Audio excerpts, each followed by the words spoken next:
Hello students, welcome to Navanko Digi Lessons. Students, today we shall read Lesson 3 of Class 12th Special English. Our Lesson 3 is a poem and its title is Goodbye Party for Miss Pushpa T.S. and its poet is Naseem Ezekiel. First of all, let us know something about our poet. Naseem Ezekiel is a popular figure in the field of Indian writing in English. जितने भी Indian writers हैं जो English में writing करते हैं, उनमें नसीम एजेकिल बहुत ही लोकप्रिय हैं. He is one of the greatest poet in English. वो इंग्लिश के महानतम कवियों में से एक हैं. He was born in 1924. इनका जन्म 1924 में हुआ था. Ezekiel earned a master's degree in English literature from Mumbai University. Ezekiel ने अपनी मास्टर्स डिग्री इंग्लिश लिटरेचर में मुंबई यूनिवर्सिटी से प्राप्त की. He was awarded the Sahitya Academy Award in 1983 for his poetry collection Latter Day Psalm by the Sahitya Academy, India's National Academy of Letters. Ezekiel को अपनी एक poetry collection latter day psalms के लिए 1983 में साहित्य अकेडमी द्वारा साहित्य अकेडमी अवार्ड और India's national academy of letters से सम्मानित किया गया. He started his career as a school teacher, but passing the time he became a professor at university. इन्होंने अपने करियर की शुरुआत एक स्कूल टीचर के तौर पर की और आगे जाकर ये एक यूनिवर्सिटी में प्रोफेसर हुए. इंग्लिश प्रोफेसर केवी डोमिनिक, अंग्रेजी के एक प्रोफेसर केवी डोमिनिक, जो कि एक Indian poet, short story writer, editor और क्रिटिक भी थे, स्टेट्स दैट उन्होंने कहा था इज़ेकियल्स वर्क आर वैल्यूएबल. इज़ेकियल के जितने भी वर्क हैं वो बहुत ही वैल्यूएबल यानी कि मूल्यवान हैं, कीमती हैं, because they depict aspects of the societies Indianness और कलेक्टिव आइडेंटिटी. क्योंकि इनकी रचनाएं समाज में भारतीयता के अलग अलग पहलुओं और सामूहिक पहचान को दर्शाती हैं. In his lifetime, he has written so many poems like The Night of the Scorpion and Enterprise, which are entertaining and enlightening. इन्होंने अपने जीवन में कई कविताएं लिखी, जिनमें से night of the scorpion and enterprise बहुत ही मनोरंजक और ज्ञानवर्धक हैं. अब हम हमारी पोएम की थीम के बारे में जानते हैं कि हमारी आज की पोएम की थीम क्या है. Theme of poem. The main theme in the goodbye party for miss Pushpa T isn't the loss of a friend, it's human foibles or character's fault. हमारी आज की पोएम की थीम अपने मित्र से दूर होना, उसे खोना या गंवाना नहीं है, बल्कि इट्स ह्यूमन फॉइबल्स. इसमें एक मानवीय कमजोरी को या चारित्रिक दोषों को दर्शाया गया है. अकॉर्डिंग टू डोमिनिक के अनुसार this is a popular theme among Ezekiel's work. Dominic का कहना है कि इज़ेकियल के वर्क में ये थीम बहुत ही पॉपुलर है. उनकी ज्यादातर रचनाओं में ये थीम देखने को मिलती है. The poem offers a satirical look at how some people in India speak English. इस पोयम में एक व्यंग को व्यक्त किया गया है, किस प्रकार भारत में रहने वाले कुछ लोग अंग्रेजी का उपयोग करते हैं, अंग्रेजी बोलते हैं. A device that the poet presumably used to get an Indian reader to laugh at himself. इस कविता में कवि ने एक अलग ही डिवाइस का, एक अलग ही उपकरण का प्रयोग किया है. संभवतः शायद वो चाहते थे कि उनके जो भारतीय रीडर्स हैं वो खुद पर ही हंस सकें। The poem also hints at dramatic irony. इस पोएम में ड्रामेटिक आयरनी को भी दर्शाया गया है। Dramatic irony occurs when the meaning of the situation is understood by the audience but not by the characters in the play. Dramatic irony कब होती है? जब ऑडियंस तो सिचुएशन का अंदाजा लगा ले लेकिन कैरेक्टर्स को उस सिचुएशन के बारे में जानकारी ना हो या वो इस सिचुएशन को ना समझ पाए। ऐसा ही कुछ हमारी इस पोयम में भी होता है।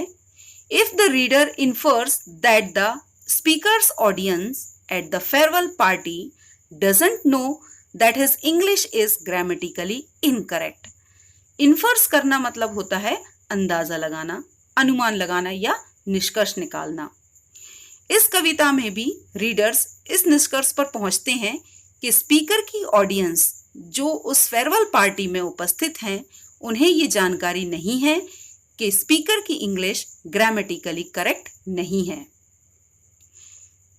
Bad and ungrammatical English spoken by people of India. इस पोएम की थीम अनग्रामेटिकल इंग्लिश यानी कि ग्रामर का सही उपयोग ना किए बिना जो अंग्रेजी बोली जाती है व्यक्तियों द्वारा इंडिया में, वो रखी गई है। This poem is mockery on Indian English not to Indians और इंडिया।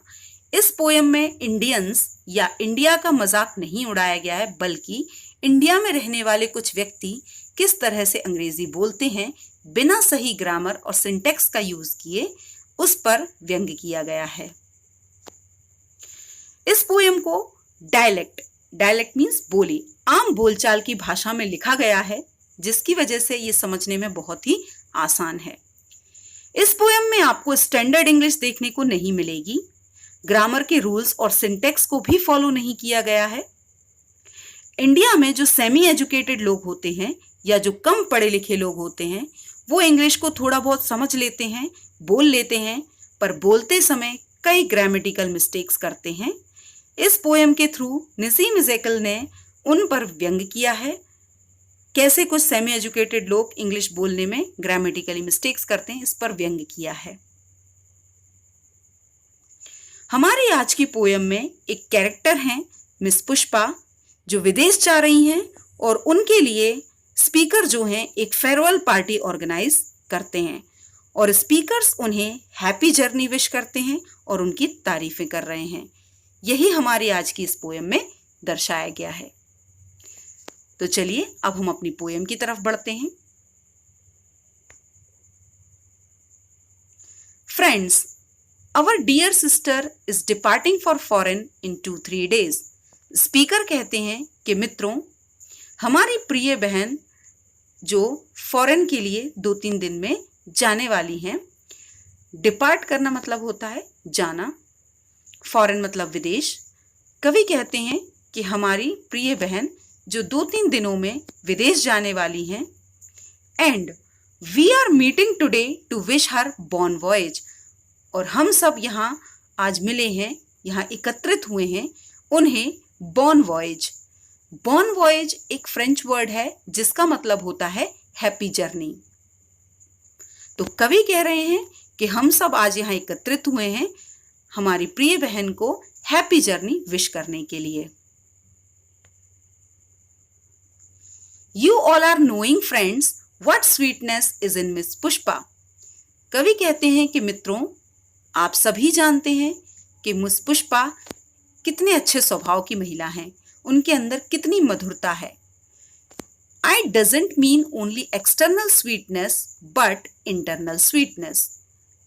कवि कहते हैं कि मैं यहाँ उनकी बाहरी मधुरता के बारे में, उनके बाहरी आचरण के बारे में नहीं, बल्कि उनके अंदर की मधुरता, उनकी मन की सुंदरता, उनके सरल स्वभाव के बारे में बात कर रहा हूँ। Miss Pushpa is smiling and smiling. कवि कहते हैं कि मिस पुष्पा हमेशा मुस्कुराती रहती हैं, even for no reason but simply because she is feeling. और वो ऐसा किसी कारणवश नहीं करती, बल्कि वो अंदर से अपने आप को बहुत खुश महसूस करती हैं, इसलिए वो हमेशा मुस्कुराती रहती हैं।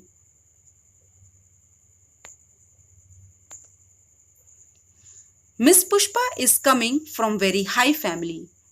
कवि कहते हैं कि मिस पुष्पा एक बहुत ही ऊंचे खानदान की हैं, बहुत ही अच्छी रेप्यूटेटेड फैमिली को बिलोंग करती हैं। Her father was renowned advocate. उनके पिता एक बहुत ही रिनाउंड मीन्स होता है फेमस, बहुत ही जाने माने वकील थे। इन बलसर और सूरत, बलसर में या सूरत में। I am not remembering now which place. कवि कहते हैं इस वक्त मुझे याद नहीं आ रहा कि उनके पिता कहाँ पर वकील थे, बलसर में या सूरत में। सूरत आईएस। लेखक कहते हैं हाँ मुझे याद आया कि उनके पिता सूरत में वकील थे।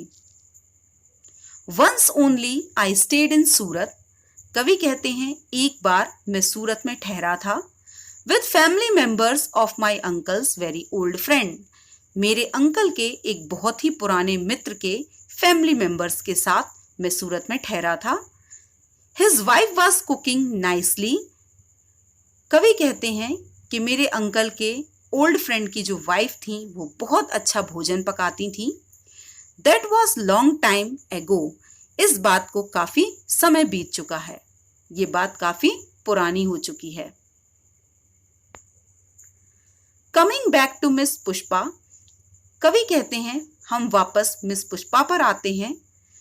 She is most popular lady with man also and ladies also. कवि कहते हैं कि मिस पुष्पा पुरुषों में और महिलाओं में दोनों में ही काफी लोकप्रिय है। Whenever I asked her to do anything, she was always saying, "Just now only I will do it." कवि कहते हैं कि जब कभी मैं उनसे किसी काम को करने के लिए कहता था तो उनका जवाब होता था "Just now only I will do it." कि हाँ अभी करती हूँ, मैं कर देती हूँ। That is showing good spirit. ये उनके अच्छे आचरण को दर्शाता है। I am always appreciating the good spirit. मैं हमेशा उनके इस अच्छे स्वभाव की, उनके इस आचरण की सराहना करता हूँ। Appreciate करना मतलब होता है सराहना करना, प्रशंसा करना। Pushpa miss is never saying no. कवि कहते हैं कि मिस पुष्पा कभी किसी बात के लिए ना नहीं कहती थी। Whatever I or anybody is asking, जो कुछ भी मैं या कोई और उनसे कहता था, she is always saying yes, वो हमेशा उस काम को करने के लिए हाँ कर देती थी, कभी किसी बात के लिए मना नहीं करती थी। And today she is going to improve her prospect, और आज वो अपनी जिंदगी को बेहतर बनाने के लिए जा रही हैं। And we are wishing her bon voyage, और हम सभी यहाँ उन्हें bon voyage, happy journey wish कर रहे हैं। Now I ask other speakers to speak. कवि कहते हैं कि अब मैं बाकी के स्पीकरों से अनुरोध करता हूँ कि वो कुछ कहें। And afterwards miss Pushpa will do summing up, और इसके बाद मिस पुष्पा समिंग अप करना मतलब होता है समाप्ति करना, एंडिंग करना या अंतिम अभिव्यक्ति व्यक्त करना। तो कवि कह रहे हैं कि मैं बाकी स्पीकर से अनुरोध करता हूं कि वो मिस पुष्पा के बारे में कुछ कहें और आखिर में अंतिम अभिव्यक्ति मिस पुष्पा देंगी। आई होप स्टूडेंट्स आपको ये पोयम अच्छे से समझ में आई होगी। Thank you.